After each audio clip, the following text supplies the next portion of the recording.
Ok, buonasera a tutti. Già fatto. Buonasera a tutti.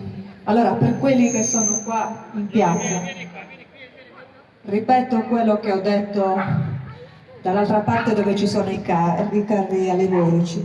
Purtroppo dobbiamo sospendere la sfilata, dobbiamo annullarla e rinviarla ad un'altra data, perché il prefetto di Cagliari ci ha caldamente invitati a farlo in quanto proprio poche ore fa all'ospedale di Carbonia un nostro concittadino si è presentato con un sospetto di coronavirus, quindi in attesa dei risultati, degli esiti dei tamponi, che non avverranno se non prima di stasera e domani mattina, quindi non sappiamo se sarà esito positivo o negativo, siamo tutti gentilmente invitati a non fare assembramenti, a rinviare la sfilata, perché se, come ci auguriamo, è negativo, rifacciamo la sfilata, ma se purtroppo positivo, dobbiamo anche prepararci le procedure come Paese.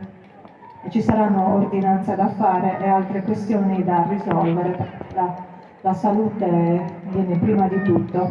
Quindi sono fortemente dispiaciuta di questa cosa, ci eravamo impegnati tutti quanti per un'organizzazione, per questa serata, però io credo che la salute di tutti quanti i miei concittadini, tutta la nostra salute venga per prima, quindi non mi sento assolutamente di trasgredire l'ordine del prefetto, ne va della nostra salute pubblica.